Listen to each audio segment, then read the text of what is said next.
Good morning. I apologize for the technical difficulties that I had getting on today. Welcome to our webcast, and I'm Caston Thomas. We'll be spending time with Kevin McDonald today, and just a little bit of housekeeping. There are two buttons at the bottom of your screen. You'll see a chat button and a Q&A button. Feel free to chat with your peers. But in addition to that, if you could post any questions that you might have on the Q&A, please use that button. The session will be recorded today, and we will be emailing you with follow-up to that. And we have about 200 people registered for this webcast. So we're limited to 30 minutes, and we'll be also separately emailing you a list of those questions with Kevin's responses to that, along with some show notes that I'm sure you'll find very, very effective. We respect your privacy and your time, so we're not going to be overloading you with responses. We will give you an opportunity in all of the emails that we follow up with you to be able to opt in for notices on Kevin's blog entries, as well as future interviews and webcasts being done with Kevin and by MedSec. So we'll also include a link to a survey, not to say what you liked about this session, because I know it's going to be outstanding the time that we spend with Kevin, but we really want feedback on what you'd like to see in future webcasts with Kevin. So to introduce Kevin, he spent 40 years in healthcare, all of that time in hospitals. Interestingly enough, I learned that Kevin was the only male student in his graduating nursing class. He began his career with a small hospital as a nurse and transitioned into his career as an instructor, as a director of nursing, and eventually as an IT project manager. He joined Mayo in 1999. In 2013, he was asked to start Mayo's medical device security program, and he spent 6 years leading the development of that program and into what it is today. So there's a lot of experience, a lot of insight that he has, not just from that, because going on 2 years, Kevin began working with MedSec, and he has spent his time in advising other hospitals with a wealth and breadth of differences in the needs of those hospitals, and we'll be touching on that, helping them, advising them on creating their own medical device security programs. So a couple of interesting things: when Kevin isn't taking care of improving the lives of patients and caregivers, he loves to go camping, particularly out in the Midwest. He does that in his RV with his wonderful wife and his dog. And he's also climbed both Mount Rainier and Devil's Tower, and I'm insanely jealous of that, Kevin. And if any of you have ever attended any of his presentations or sessions at HIMSS, at AIMS, other places where he's presented, you're here because you know that Kevin's perspective is insightful and delightful. So Kevin, thanks for joining us today. Sure, and I still have, that was back in the days of nursing caps, and I still have my nursing cap, but they didn't make me wear it. You could put it on at the end of today's session. So let's hop right into it. Looking back over your 8 years of experience specific with medical device security, what's the hardest thing that you found hospitals and the leadership and those directing the programs have to overcome in establishing a program? The initial thing really is much more of a culture and an awareness of the risks that there are, as well as, you know, everybody thinks of these medical devices, you buy them and you plug them in, and then they're sort of like this fat black box. Most people who are looking at the risks of these and who are looking at cybersecurity don't realize that inside of that medical device black box is a computer running Windows ME. And Yep. and so it comes as quite a surprise. And then comes the thought that, well, since they're on our internal network, we're good. And so it's really getting awareness of, yes, there's a lot of technology out there. That technology is not good. The second hard part about this, and I think the thing that really resonates when you go and you talk to healthcare providers, is that this is really, you need to frame this not as a technology issue, not as a cybersecurity issue, but as a patient care and a mission, vision, values issue. Mm-hmm. There's a huge difference, and people are thinking, oh, okay, we got ransomware in one of our computers, so we'll just throw that out and get that in another one. They don't understand that if you have ransomware or some kind of compromise on your CT machine, and particularly for small hospitals, that's the only one they have, that has some potential to lose huge revenue and impact patient care. And it also has, depending on the device, has the potential for patient harm. So you really have to go into it with that. If you come in and say, oh, if you tell your clinical leadership and your chief financial officer at a hospital that this thing that sucks because it runs Windows ME, that's okay. They got a bunch of that stuff and they aren't quite so sure actually what that means. So you got to peel all that back. Right. And so in that peeling back process, is there a foundation or a base of work that's important that leads to the successful outcomes that you're defining? There's, to be able to really lay that foundation, and I'll be honest with you, Caston, is there's some institutional foundations that have to be in place as well. Mm-hmm. So if your institution doesn't have a pretty good capital equipment purchasing process, your ability to be able to onboard and intake medical devices is going to be really tough, because you need to have that consistency across the institution.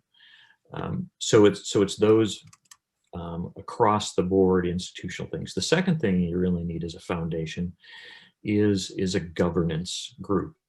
And that governance group should not be led by your CISO or your CIO. It should be led by somebody who, again, going back to the impact on patient care and potential for patient harm, it should be led by a clinician who has a broad overview of your institution, of healthcare, and the impact of technology on it. The ones I worked with in the past that seem particularly well suited are radiologists, because quite frankly, they're heavy into the equipment. Mm-hmm. They have much more of a technical bend, and they know if the CT or MRI goes down for a day, one, that's $1 million potentially for a large institution, and two, you're going to disrupt patient care flow. The other groups that I've worked well with are really some of the intensivists. Again, they're high equipment, and they can close their eyes and imagine their last shift in the ICU and seeing the monitors, what happens if the monitors go down, what happens if the IV pumps are compromised, those types of things. Mm-hmm. Mm-hmm. So there's a lot of functions and a lot of moving parts just organizationally. Is there a particular part of the organization or an approach that you found for a hospital to assign responsibilities and build that collaboration across the different silos in the hospital? Some of that depends upon how your institution is set up. For those of you out there who work in hospitals, you know that they love a committee. And so you need to find somewhere high enough up into your committee structure to be able to integrate this work into them. If you can get high enough into something like, it can be called the patient care committee, it can be called the medical executive committee, and you're required to have one for joint commission. Mm-hmm. That's the area that has a broad enough reach over clinical care, which then gives you the ability to start integrating across multiple areas. And once you have that across multiple areas, and you have enough of that clinical input into that, and clinical clinical backing, it makes it even easier to go back and now start talking to your supply chain managers and that. It's also really good too to be to get that in place, because then it provides a buffer for physicians who potentially in the past have been able to uh, see something in a conference and bring it home under their arm, or order it and next thing you know it's theirs because it plugs in. So there's a real feeling, and quite frankly a real loss of control amongst some of those physicians that are involved and the other people who are making the decision making. And so being able to institutionalize this and being able to have those decisions made at a high enough level by somebody who is within that clinical area really just makes the huge difference. It's not, security gets lumped in with IT and everybody hates IT. And so it makes a huge difference. And there's also not a lot of fondness of the cybersecurity group either. It seems like they're always the guys saying no. Yes. So let's step back. With your experience at Mayo and the wealth of knowledge you've acquired since then, what would you consider the biggest accomplishment that you've witnessed as far as achieving a high level of maturity in a program? There's a couple. One of them is that you have the program integrated across all of the current processes in your institution, everywhere from budgeting, acquisition, all the way through to what you're going to do for end of life. And so the experience most people have, if they have some type of capital equipment committee or something at the institution or if it's run out of the purchasing department, you'll find that they have a stack of stuff and they have to have a list of things that they need before they can purchase anything. A quote, they may see, a revenue anticipation, those types of things. And so your cybersecurity assessment should be one more on that checkbox as you go down. In the contract for purchase of this, you should have all of the standard things that are on your medical device contracts, but you should have a section there that is medical device security. Right. As you're doing your annual budget planning, you should have built into there which one of these things can no longer be updated, what kind of end of life. So if you can build that whole thing in there, then it just sort of becomes running. It becomes institutionalized. Mm-hmm. You also are able to pull in your biomed people into that as well, as far as input, because you're going to want to be able to, again, institutionalize this so your remediations and mitigations are pre-planned. And so all your biomed, your HTM people have to do is to just follow those instructions for all the norms, and then they can devote time to the things that aren't the norms. That's really a good point. And the way I would interpret that is a key component of the ultimate outcome is that you eliminate the responsibility or the job that you assumed, because you're integrating the processes and the task into the normal business operations, so that cybersecurity of medical devices doesn't stand alone. Yeah, but by the time, if you've really matured this program, and we were able to do this as well, by the time you really get it integrated, you actually need less staff than when you started. Because as you've taken, initially I was doing contract negotiations, which was not the most efficient use of time. But by the time we were done, there was somebody who had done it enough with us that they were doing the contract negotiations. Right. And that just became a part of the normal contract negotiations. Part of the normal contract negotiations. We didn't have to individually look at what mitigations or remediations to do in a device. We had a list of what the vulnerabilities were, and along the top were our mitigations. And so those were all pre-built and discussed. So those were then able to just happen. Mm-hmm. And so then it just runs in the background. If there are things that are odd, there's always going to be something you're going to want to buy that truly sucks, but it's going to save a dozen babies next year. Right. And you should buy it because Sure. it's within your mission and vision and values. Now you can spend some time on how you're going to take care of that and manage that, as opposed to just the 80% of the other routine bad stuff. Yeah, we've got some great questions coming in, so let's make this about our audience. Is your suggestion that a medical device cybersecurity governance entity be a subcommittee of the PCC or of a similar group? It should be a subcommittee of the PCC. Mm-hmm. Because you're going to want to go to your patient care committee on a monthly basis. You're going to want to provide them written statistics or dashboard and metrics. And then that then gets included into their packet, which then goes to the board.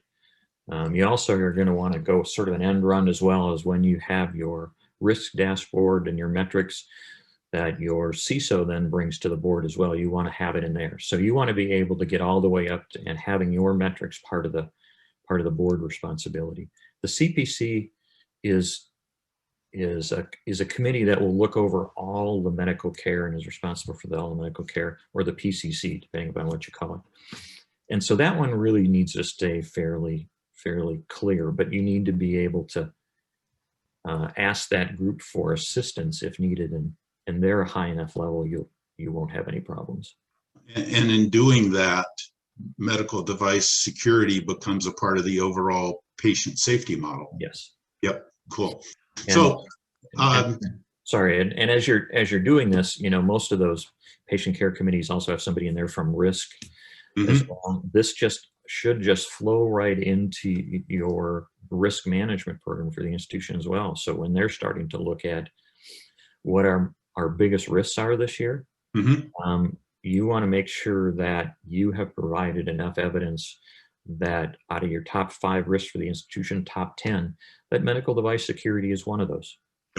So next question, and I'm going to add a little bit to this question, but what do you see as the most challenging area of building the full life cycle phases? And my add to that is I've seen a diagram that you've published of the 8 pillars of a medical device program. Could you talk about that and then talk about the difficulty of those stages?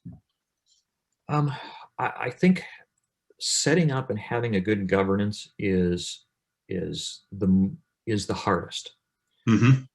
Because I can't it was critical up front, right? Yeah, and I can't buy a tool. I can't flip a switch. I can't enable a new functionality. I got to deal with people. And for those of you in technology knows that's the hardest part of our job.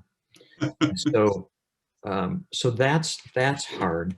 Kind of secondary to that is just the awareness. We had a big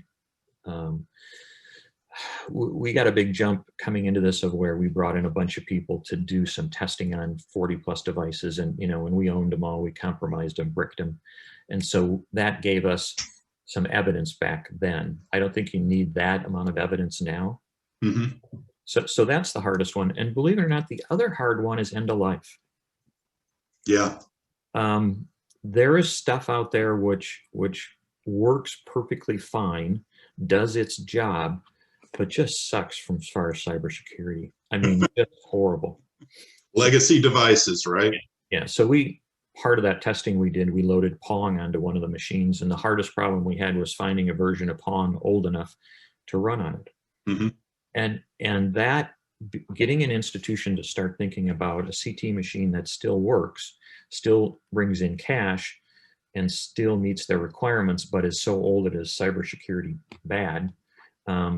It's really hard to start making those financial arguments, and that's some of the most hard discussions, because everybody wants to buy new as opposed to just replace the current junk they got. Right.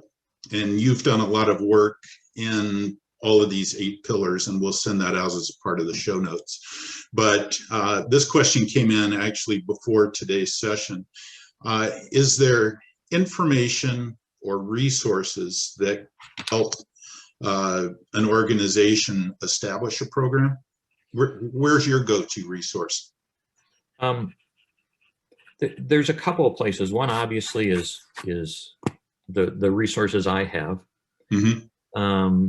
which is a lot of the stuff that I've developed over the years. The second one, if you want to have some jumpstart and take a look at the Mayo program, it's actually open sourced on their public website. Right. And so there's examples of contracts there. There is some examples of vendor letters and steps to go through. So that's a great place just to get started and start digging around at. Example workflows, example incident response, technology evaluations. That's not on that site, but there are some things about the evaluations. There's data collection from the vendor. There is information there about some mitigations, and so it's a great place to really start pulling some materials and start getting a better idea about the full life cycle. Well, I'm going to put you on the spot here. There's 163 people listening, so you're on the ticket. Why don't we continue these interviews, because we're close to being out of time? Would you agree to do 8 more sessions like this periodically on those pillars, and we can really drill into each of those. Drill in as much as you can in 30 minutes. So, I got a head yes. So fantastic. We got some really great questions. I'm sorry we're not going to be able to get to all of them, but here's one of my favorites. Let's agree that there's nothing 100% secure. So my question is, how can you deal with a sophisticated cyber attack on one of the critical medical devices, which causes a crisis, possibly even a loss of life? Ouch. Well, this is part of the foundation of is that you're right. You're never going to be 100% secure. We've just seen that with the SolarWinds. And so you have to tailor your program to your institution's risk appetite. You have to tailor it to your ability to resource it. You have to tailor it to your ability to fund it, as well as you have to be able to bring the risks to your governance structure of what it would cost and what the potential impacts are, and you have to let the institution take that risk acceptance. So the example you gave is, if we have something that's just horribly bad, we know it, and we know that something's has a higher likelihood of being compromised. We'll go through the mitigations, we'll go through the remediations, what it's going to cost, how much risk we're going to get down, and then we just bring it up through our governance structure of, okay, either you as an institution have to accept this risk, and then we get to walk away. We still do our best to make sure we maintain everything, but that's a known risk. Or you either have to buy something different, you have to fund additional infrastructure for our network, fund some more monitoring to be able to bring that risk down. And that's a very empowering feeling if you're working there, to be able to have the institution take that risk, as opposed to you running around wondering if you made the right decision. Yeah, for sure. I'll throw in one of my pet peeves is creating that culture of collaboration of the network group, the biomedical group, the contracting group. I've seen too many times, not necessarily cybersecurity, but any level of downtime, the first knee-jerk reaction of some organizations is to say, it wasn't me, it wasn't us. Yeah. And you build that kind of culture, so you're pulling the best of everybody into that incident response piece of it. So one more question and we'll wrap up. We've got about 3 minutes left. Let's see. Here we go. What do you tell the hospital or the system that is willing to ignore or delay the implementation of a cybersecurity program to protect their networked medical devices. That comes back to people skills, I would guess. Here is where you need to be able to provide the evidence of what's going on there, of what the risks are, and then you need to start working that up your, up the route of your CISO, maybe up the route of the CIO, as well as risk. And again, this really is your job, is to make sure things are visible and transparent. And I would add, do it in a way so that the executive leadership doesn't roll their eyes when you walk in the door going, oh no, the sky's falling again. Yep. And it's really, it's objective evidence as opposed to emotional evidence. And once you've done that and you've taken that up, if the institution then decides not to do anything with it, that's on them. And quite frankly, if you have an institution which is just ignoring it all, you probably don't have a great work environment to begin with. Hope and what's the saying? Hope and I told you so, or not a strategy. Yeah. So to wrap up, the final question along those same lines is, what's the impetus that you find that really motivates executive management to take that initial move to do those first steps? There's three things. One, patient care. Patient care. Two is loss of revenue. Revenue loss. And three is public perception. Great. Somebody write that down, because that's got to be in the show notes. And yeah, there's a whole nother thing in there about who's on your board and whether you can, get them involved too. But that's really it. If you're the CEO of a hospital, those are pretty much the three things. Well, four is finances. Sure. But sure. That's pretty much it. Well, Kevin, I appreciate you spending time with us, and I appreciate everyone else who's joined us today. Just real quick to reiterate, this has been recorded. We'll be sharing that link to you, and feel free to share that with you and your peers. We'll also be answering questions in a follow-up email to the ones we weren't able to get to. We're going to respect your time and privacy, so if you want to opt in to further emails after the first 3 or 4 that we send you, you'll have an opportunity. But we're not putting you on a list. We're not sharing this with vendors. But we really, really appreciate the time you spent with us today, and wish you, until our next interview with Kevin, all our best. Thank you very much. All right. Thank you. Thank you, everybody, for attending.